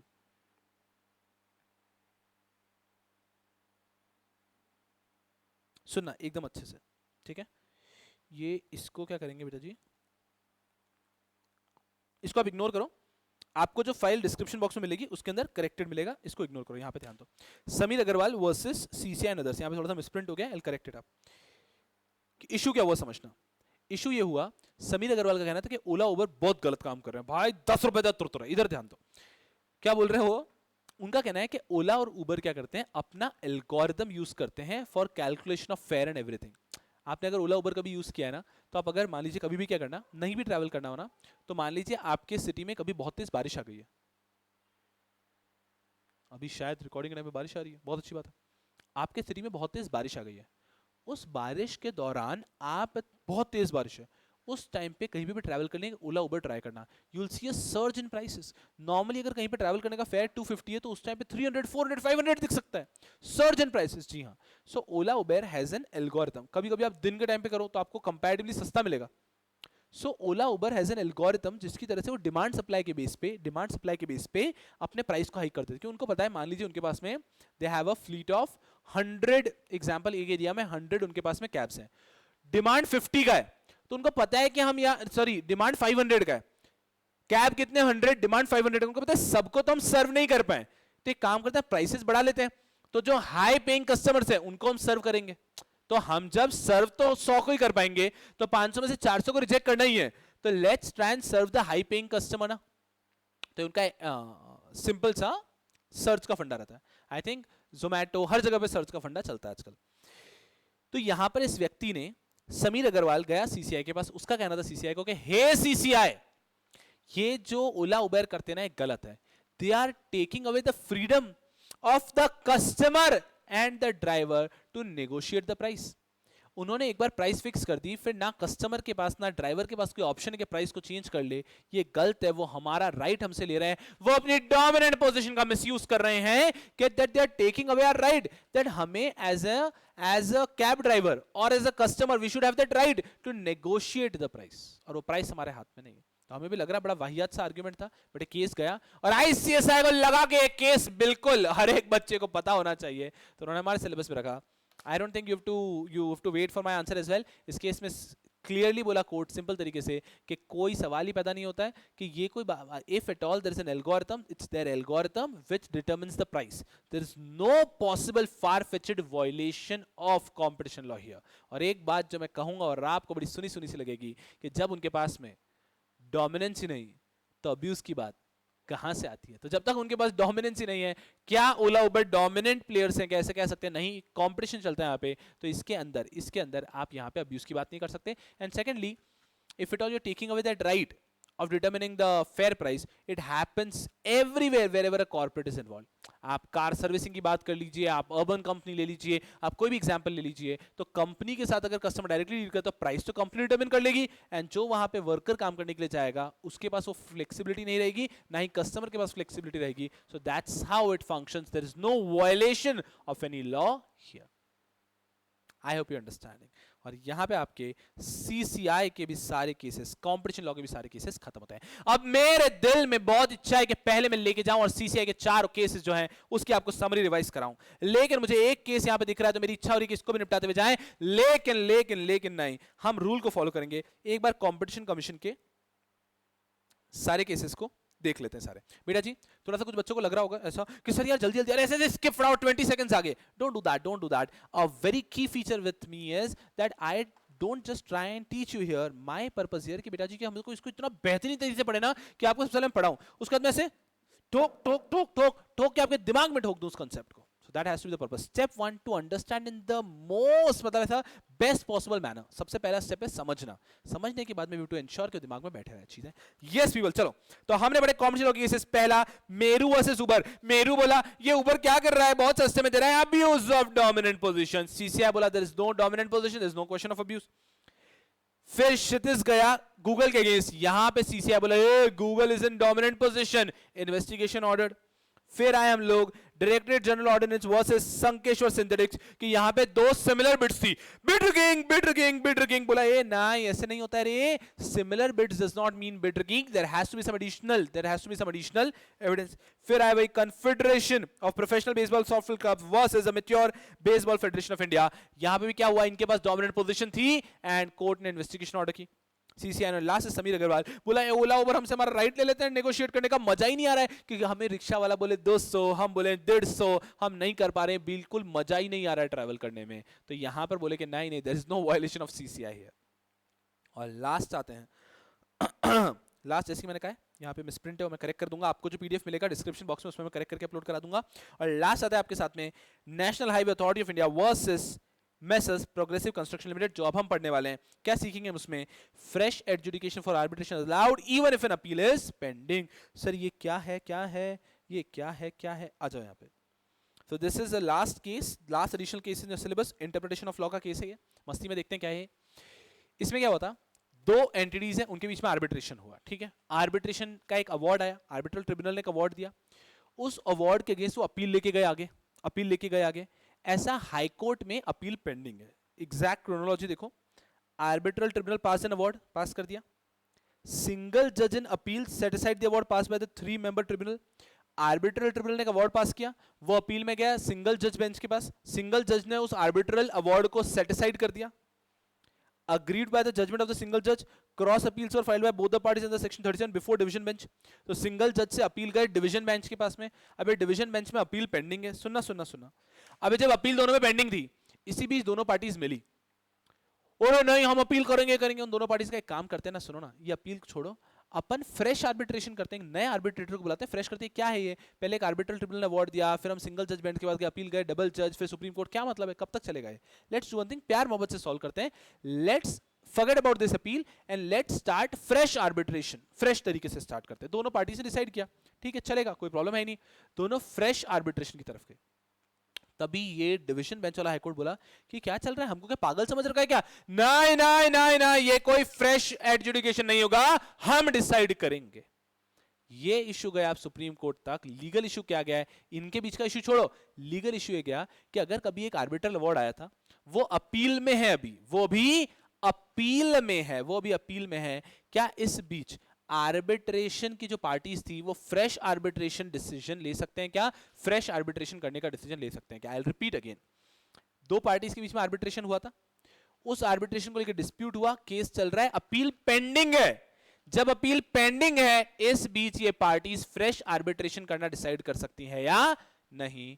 सुप्रीम कोर्ट बोला बिल्कुल कर सकती है। सुप्रीम कोर्ट बोला the entire purpose of arbitration, इसके प्यार मोहब्बत से आप लोग रिजॉल्व कर दो। अब अगर हाई कोर्ट में अपील पेंडिंग है, you people decide to go for fresh arbitration, you can go for fresh arbitration. और जो हाई कोर्ट की अपील है ना, ये इमीडिएटली रिजॉल्व हो जाएगी कि एग्जिस्ट ही नहीं करती, खत्म, जीरो मान लेंगे इसको, और आप फ्रेश तरीके से एडजुडिकेट करो। It is very well allowed, ठीक है।